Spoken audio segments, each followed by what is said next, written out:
And go. Hey, how you doing? This is Steve with No Limit Training Company. This is the workout of the month for the month of June. A couple things we need to do before we do this exercise. I want to make sure that we're dressed properly with the proper footwear. I want to make sure that we're well hydrated, and also that our body is warmed up properly. Chuck is demonstrating a very standard jumping jack.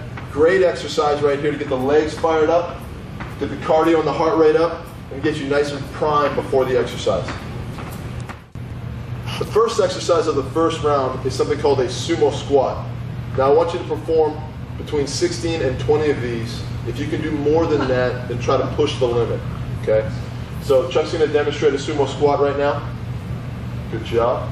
Good. Now he brings that knee up, really tries to concentrate and crunch that oblique, and then he gets down into a nice deep squat, knees at 90 degrees. Good job, Chuck. That's it.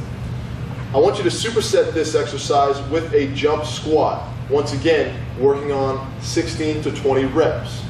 Okay? So Chuck's going to demonstrate a jump squat here. Notice how he propels himself up and down with his arms. That's good, Chuck. Okay? He gets the butt down to 90 degrees and he really tries to throw his arms to try to get him up off the ground as high as he can. The second exercise of the first round is something I would call a crunch combo. There's 3 different exercises that involve the stomach, that involve the core, that involve the abs and the wall here, okay? So what we're going to do for the first one here is toe touches. We're going to go for 20 seconds at each of these stations. If you can push it to 30 seconds, that's great, okay? Try to really continue to try to push that limit here. Let's go ahead and touch your toes.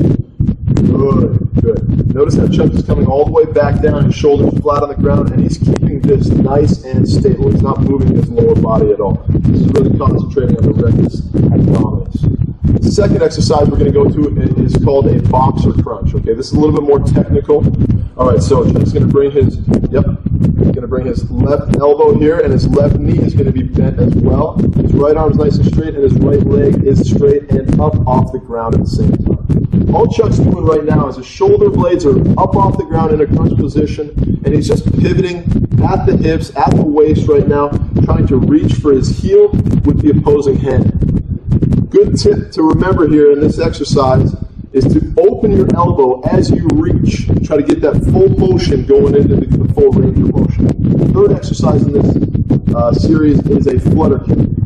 Now, Chuck's going to have his hands underneath his butt here, and he's going to lift his legs about 6 inches off the ground, chin to chest, perfect, Chuck, and he's going to start working those flutter kicks. Notice how he's moving at the hip and not at the knee joint. Okay, this will really involve that transverse abdominis, the bottom of the ab wall right now. Good tip on this exercise is to keep that lower back pushed down to the mat. How do we do that? We do that by keeping the chin up to the chest, okay? So if you start to feel in the lower lumbar of the back, remember to get that head up as high as you can.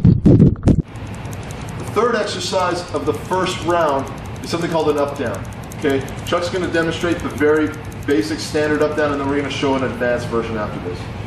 Go for it, Chuck. Good. We're going to want to do 20 of these in a row. All right, notice how Chuck brings his feet all the way up to his hands, drops the center of gravity right here, and tries to stand up with his leg strength and not use his lower back on this. That's good, Chuck. Okay, we're going to show the advanced version, which is a one-arm up-down. Now I want you to do 20 of these in total as well, but you're alternating the arm that you put down. Go for it, Chuck. Good. Now this is definitely a little bit more tricky here because we're loading all of our weight onto one arm, so we only have one leverage point on this. And Chuck brings his feet all the way up to his hand once again and stands up with a nice low base and uses his legs as opposed to his lower back. Once again, 20 reps on that.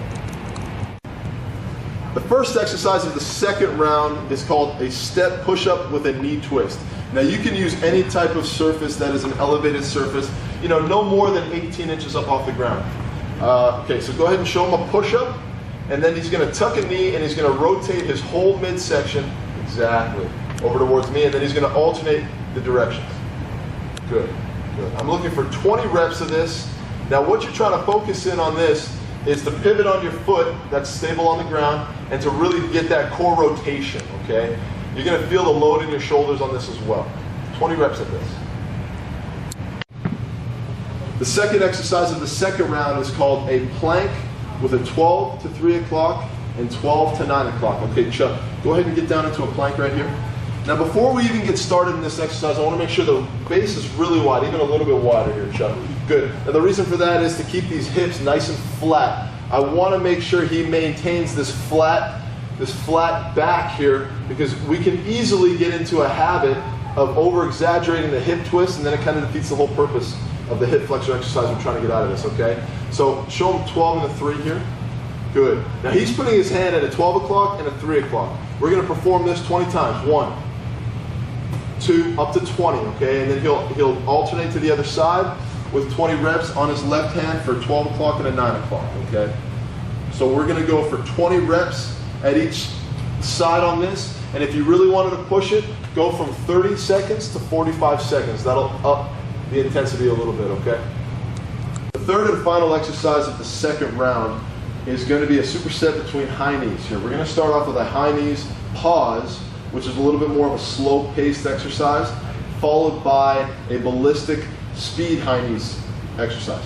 Okay, so we're going to go for 20 seconds at the slow pace, followed up immediately by 20 seconds of rapid fire high knees. All right? Good. Now, Chuck is demonstrating this perfectly. He's really bringing that knee up and trying to concentrate the stomach crunch here, and he's balancing on that one leg, and he's alternating, and he's getting a little bit of core work, cardio, and balance all in the same thing.